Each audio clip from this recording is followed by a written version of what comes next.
Hi everybody, I'm Sarah with the Fayetteville Public Library and I'm going to tell you a story today. My story is called The Princess and the Pea.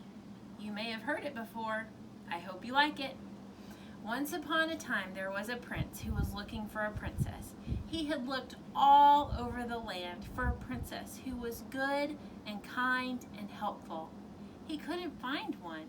He came back to the castle and was so discouraged. He told his mother and father, the king and queen, "I just can't find the right princess." Well, that night they sat down to dinner, and in the middle of dinner there was a terrible storm. There was thunder and lightning and torrential rain. Well, in the middle of dinner, they heard an urgent knock at the door.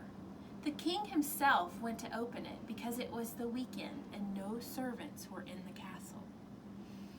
At the door was a beautiful princess who was soaking wet.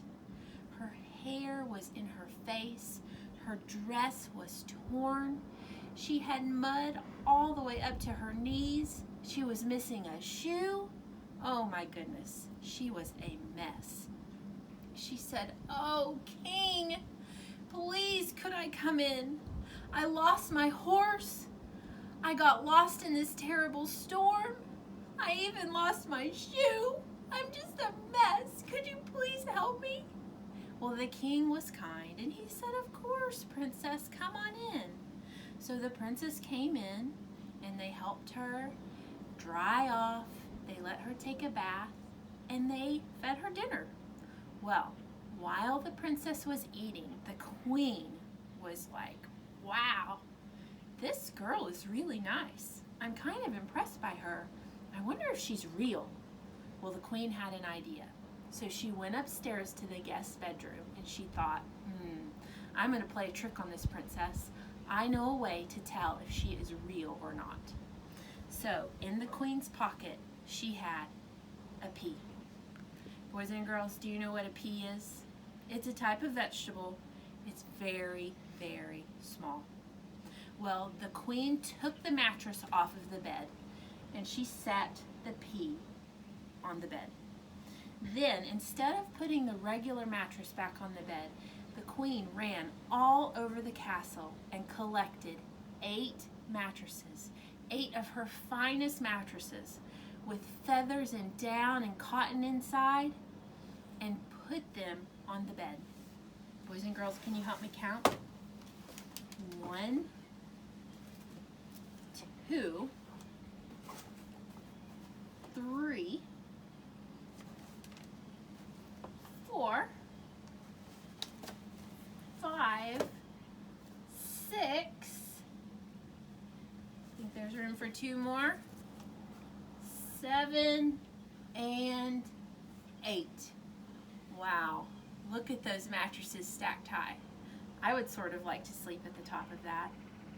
Well, the queen went and got the princess and she said, "Princess, let me show you to your room. This is our finest guest bedroom." And the princess said, "What? My people don't sleep on that many mattresses." And the queen said, "Oh, it's nothing. Nothing but the finest for us around this village." So the queen helped the princess climb to the top of the mattresses and told her she hoped she had a good night's rest. So the princess laid on top and she went to sleep. Well, the queen could not sleep at all the whole night. She was so anxious for the princess to wake up so she could hear how she slept. Well, the queen was at breakfast the next morning, and who should come down but the princess. And the queen said, "Oh, princess, how did you sleep?" And the princess said, Well, queen, pretty good. Yeah, pretty good." And the queen said, "Are you sure? Princess, I won't get angry if you tell me truly how you slept." And the princess said, "Well, queen, I don't want to be rude, but whoa, wait, there was something underneath those mattresses. I don't know what it was. I even climbed off at one point and looked around, but each mattress itself was so soft, but it was like there was a rock or something underneath, and oh man, my neck is so sore today. But again, Queen, thank you so much for letting me stay here. I surely hope I'm not being rude. Well, at that moment, the Queen knew. The Queen knew that that was a real princess, because who else but a real princess would be able to feel a teensy tiny pea underneath 8 mattresses? Well, boys and girls, you can probably guess what happened next. The prince and the princess fell in love, and they lived happily ever after. And even today, you can go to a museum and you can see this very famous pea. Boys and girls, that's the end of my story. I hope you enjoyed it. We can't wait to see you at the library again soon, and we hope you are doing well. Bye.